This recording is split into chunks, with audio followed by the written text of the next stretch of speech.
Hola de nuevo, ya estamos en la lección 9 y hoy vamos a hablar de la estimación del error. Los objetivos de esta lección es explicar cómo se estima el error cuando no tenemos datos de test y también los problemas binarios y cómo se estima el error en los problemas binarios. Bien, cuando entrenamos un modelo es muy útil saber cómo de bueno es para hacernos una idea de cómo va a responder a la hora de predecir las muestras de test. Entonces, tenemos que tener en cuenta, esto es muy importante y lo pongo ya desde el principio porque es la conclusión final y así ya queda claro, es que con las técnicas que vamos a ver obtendremos una estimación optimista y en algunos casos muy optimista de los resultados que llegaremos a tener cuando usemos los datos de test reales. Vamos a ver un ejemplo. Imaginar que tenemos un problema, por ejemplo, los datos de entrenamiento del concurso Titanic, que os pedí en la semana anterior. ¿De acuerdo? Tenemos estos datos con etiquetas y esos datos sin etiquetas son los de test.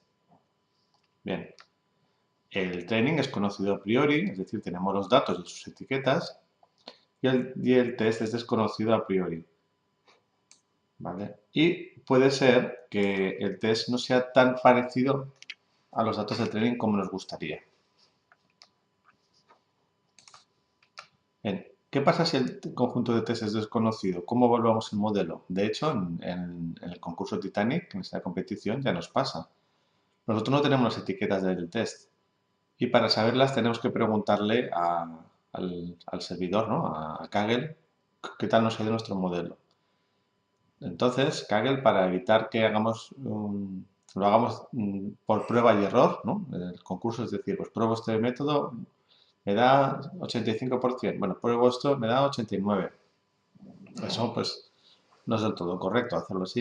Entonces, lo que hace es que solo nos deja enviar cinco resultados por día.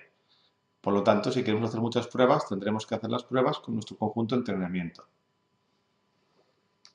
Bien, ¿qué es lo que hacemos? Pues con el conjunto de entrenamiento lo que solemos hacer es dividirlo en dos trozos, el conjunto de entrenamiento completo, en un subconjunto de entrenamiento y un conjunto de test.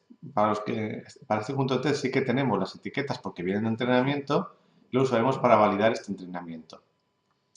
Voy a repetir otra vez el concepto de conjunto de entrenamiento, conjunto de validación y conjunto de test. Conjunto de entrenamiento son todas las muestras que tenemos para entrenar. El conjunto de validación es un subconjunto del conjunto de entrenamiento que usamos para validar el conjunto de entrenamiento, para usar nuestro modelo.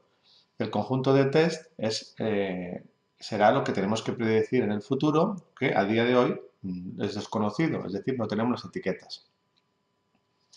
Por lo tanto, en la competición del Titanic o cualquier otra competición o problema de Machine Learning, lo primero que tenemos que hacer es coger el conjunto de entrenamiento, dividirlo en dos trozos y evaluar cómo va nuestro modelo usando estos dos trozos. Training para entrenar y validación para predecir. Como para validación tenemos las etiquetas, podemos evaluar si ha ido bien o ha ido mal. Una vez ya hemos creado un modelo bueno, ese es el modelo que usaremos para predecir las muestras de test. Bien, una vez ya sabemos que tenemos que dividir, la pregunta sería cómo lo dividimos. ¿Qué os parece 80% de entrenamiento y 20% de validación? Bueno, no parece mal. Pero ¿y por qué no 60-40? ¿O 50-50? ¿O 95-5? Bien.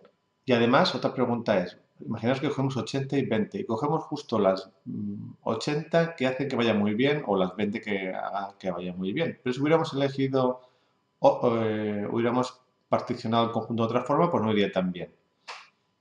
¿Vale? Lo que quiero decir es que el modelo no reflejará la realidad si justo cogemos unas muestras de test de validación especiales. Y obtendríamos una estimación del error que puede estar alejada de la realidad. ¿Cómo se soluciona esto? La palabra clave es cross-validation o validación cruzada. Bien, en la técnica de cross-validation cogemos el conjunto de entrenamiento completo y lo dividimos en carpetas o fold en inglés. Por ejemplo, aquí en N. Si n es igual a 5, lo partimos en 5 trozos. 1, 2, 3, 4 y 5. Imagina que tuviéramos 1000 muestras, pues ponemos 200, 200, 200, 200 y 200.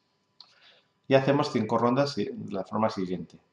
La primera carpeta es para validación y las otras 4 para entrenamiento. Y aquí sacamos el porcentaje de acierto de la primera carpeta. Hacemos lo mismo, pero ahora la carpeta de validación es la segunda y las otras 4 de entrenamiento. Sacaremos el porcentaje, es decir, creamos el modelo solo con las muestras de esta carpeta, de esta y de esta. Obtenemos el modelo y predecimos la etiqueta de la segunda carpeta. Y una vez tenemos las predicciones, comparamos las predicciones con la etiqueta real que la conocemos, ¿no? Porque esto forma parte del entrenamiento. Obtenemos el porcentaje de acierto de la segunda carpeta. Y así seguidamente obtendríamos la tercera, la cuarta y la quinta. Y al final, el error total es la media o mediana o cualquier tipo de medida que queráis poner, estadística, de los 5 porcentajes de acierto. Es decir, imagina que ha quedado 80, 25, 77, 90 y 43, pues hacemos la media de todos estos, o la media o cualquier otra medida estadística, insisto, y sacamos el porcentaje de acierto total.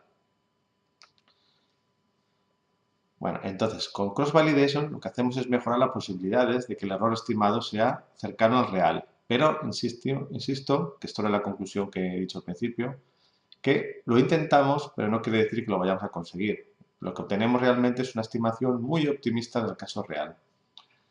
Si nos da 85% el resultado, pues posiblemente cuando hagamos el test nos baje de ese valor. Estará cerca, pero inferior. Aquí tenéis información de la Wikipedia que lo explica bastante bien. Bueno, hay otra cuestión. ¿Cómo decidimos qué muestra cae en cada fold? En el ejemplo he dicho que si tuviéramos 1000 y 5 folds, pues haríamos 200, 200, 200, 200 y 200. Muy bien. Pero ¿cómo lo dividimos?